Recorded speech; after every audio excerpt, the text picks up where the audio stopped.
How wonderful that some of you already got to visit a mosque. You're very fortunate here in Atlanta because you have many mosques, many opportunities to reach out to our Muslim brothers and sisters. In the whole state of Vermont, where I hail from, we have one. So you have no reason to not visit. It's right around the corner from you. There are mosques everywhere. And it's important that we visit because Islam is the most misunderstood and the most maligned religion in the world today. We are being whipped up into fear of Muslims. And when we are afraid, we're stupid, actually. We're operating out of just that reptilian part of our brain. When we're afraid, we don't have access to our higher functionings, our whole self, the power of the knowledge in our hearts, our whole being. We're resigned to a small place of living. Ali, the son-in-law of the Prophet, says, people are afraid of what they don't understand. So my hope today is to share with you a little bit about what I love about Islam in order to invite you to a place of more understanding and less fear. Islam is very practical. If you are looking for insights about how to live a good life, how to be a good person, Islam has wonderful gems to offer to you. One of the things I love most about Islam is that it invites us to be concerned about what is the most important thing in life. To get our priorities straight. What is it for you?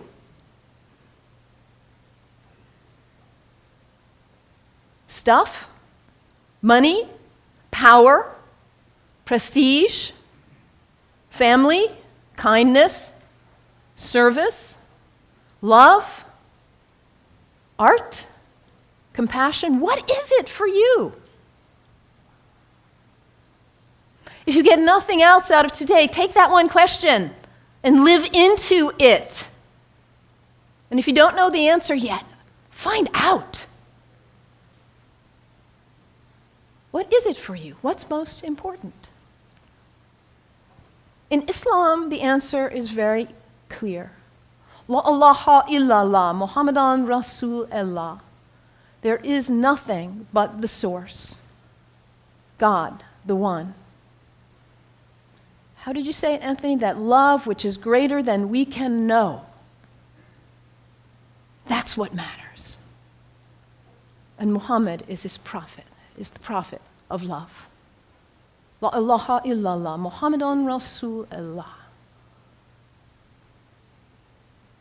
And the thing about us humans, when we get that clarity, we know what's important. What do we do with that? We forget. That's who we are. We humans, we are the great forgetters. How many of you made a New Year's resolution back on January 1st? How are you doing with it now? Let's be honest. How were you doing January 7th? We get this high resolve and this clarity, and then we get caught up in all the distractions, all the things pulling our attention here and there, and we forget. That poet, Mary Oliver, says, what is it you plan to do with your one wild and precious life? What is it? In order to not waste our life, we need to regularly hit that reset button, come on back to center, to our heart, to what we know is really why we are here, what we know is really important. Regularly throughout the day, to stop and come back and say, well, let me check in and remember what matters so I don't waste my day or my week or my month or my life. And for Muslims, this is prayer, salat, It is the second pillar of Islam. The first pillar, la ilaha illallah, to know what matters. And the second pillar is to hit that reset button in order to regularly come back to center and remember what really matters. And for Muslims, this is not an activity in the head. It's an activity of the whole body. Allah Akbar, Allahu Akbar. Bismillah ar-Rahman ar-Rahim. Alhamdulillah, Rabbil Alameen. Ar-Rahman ar-Rahim. Malik Yawmiddin. Iyyak na'budu wa iyyak nasta'in. As-siratal mustaqim. Siratal ladhina an'amta alayhim. Ghayril maghdubi waladdallin. Amin. Allahu Akbar. Allahu Akbar. Allahu Akbar.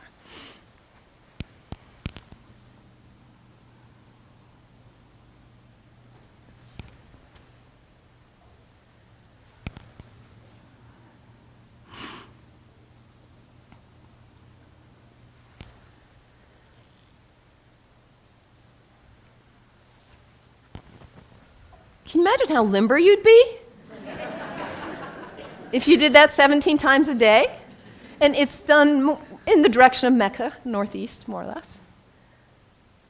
To hit that reset button in order to come back, to hear that voice still and small like we just sang about, to come back to what matters. So practical, I love that, the second pillar of Islam. Islam also reminds us to always be concerned about those who are less well off than ourselves. Over and over in the Quran it says, be concerned about the widows and orphans. Be generous. I brought some soup as a symbol of generosity, giving, donating to food banks, giving to people who need food. I think about Muhammad almost like a spiritual, a social genius. He himself was an orphan. By the time he was 6 years old, he had already lost both his parents. He knew marginality. He knew it. And what happens when there is imbalance in a society where there are some who have a lot and some who don't have enough? What happens here? Those who don't have enough are suffering, aren't they? Out of their lack of nutrition, food, healthcare, hygiene, educational opportunities, they suffer. And in their suffering, they may experience illness. Their illness doesn't stay there, does it? It spreads to the rest of the people. And in their need, they may choose to engage in criminal activity just to try to put food on the table. And that destabilizes the whole society when you have some without and some with too much. And what about the people with too much? Greed is spiritual bankruptcy. We cannot know well-being in our hearts when we are surrounded with too much while others are suffering. It creates instability. And Muhammad, peace be upon him, he was a spiritual genius, saying, let's bring it back into balance. Let's give. Let's be generous. And this is the third pillar of Islam, zakat, generosity. I love that about Islam. And I love, too, that Islam invites us to take a break from our habits. We humans, we're habitual creatures. We just are. We do something once, we do it again, we do it again. We just do. How many of you are sitting in the same seat you always sit in today? That's okay. Nothing wrong with that. We're creatures of habit. And if the habit's a good one, like brushing your teeth, wonderful. It strengthens you. Your habits can raise you up to give you strength and clarity to live your life on purpose with integrity. Or your habits can pull you down.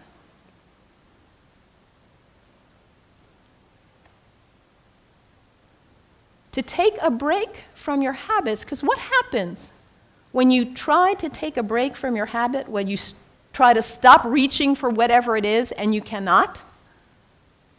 What is it for you? Coffee?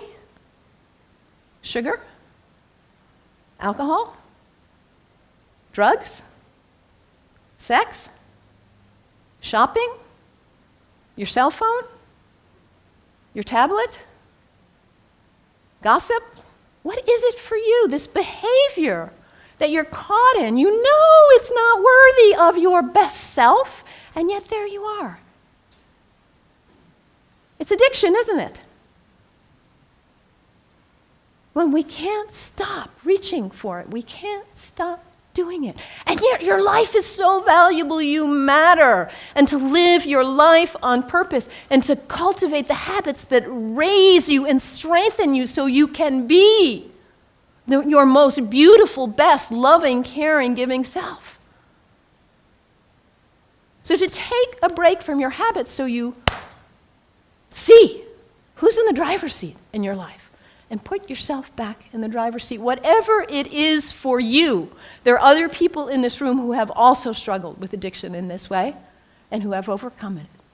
You can get help. You can do it. Your life matters. It's valuable. This is the next pillar of Islam, fasting. Fasting not just from food, but fasting from other activities and behaviors as well. And when we fast from food in particular, and it says over again and again in the Quran, fasting is good for you if you only knew. Because we put too much in our bodies, don't we? We stress them. We overeat and put junk. And we don't honor the beauty of ourselves. And also, when we fast, hunger is not a theory in the head, it's an experience in the body when we fast from food, that feeling. And then when you see somebody else on the street who is begging, it's not a theory. You feel empathy because you know what hunger feels like. It's harder to close your eyes and walk right on by. Muhammad, that spiritual social genius, to create harmony and stability in society. The fourth pillar of Islam, fasting, taking a break from your habits. So practical, I love it.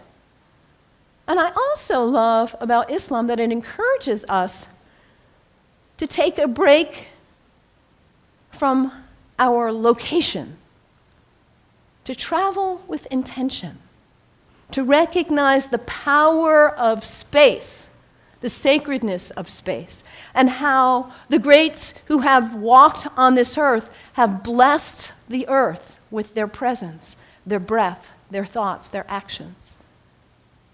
I know you are on the verge of a major decision about this sacred space for you. You have made this place sacred by your presence here. And as you perhaps choose to move on, you will perhaps make a new place sacred by your use and your love. The earth is sacred. Our places are sacred. And when we travel with intention, we are changed by it. This is the fifth pillar of Islam, pilgrimage. And for Muslims, the pilgrimage is to Mecca, which none of us will probably go there. But where is pilgrimage for you? My last name is Kennedy. My family is Irish. My parents have gone to Ireland. My mother says there are no words to express what it is like to walk in that place of our ancestors, of the great Celtic saints and sages. It may not be Ireland for you or Mecca, but where is it for you? Anybody been to Walden, the place where that great book was written? It's a place of pilgrimage for many of us. Anybody been to Transylvania? A place of pilgrimage for many of us. And what happens when we go? We leave our usual haunts. We travel with intention. We let ourselves be changed, be opened by new experiences, new interactions. And we come back and we are not the same. We look at our lives and we say, why was I doing that? I'm not going to waste my one wild and precious life on that. And we come back renewed and with a new value, a new understanding of the sacredness of our location, the beauty of the earth. I love this about Islam. So practical. What's the one thing that matters in your life? Hit that reset button regularly so you come back to your purpose. And don't be self-centered. Be always concerned about others and their needs, those less well off especially. And recognize the sacredness of the temple of your body.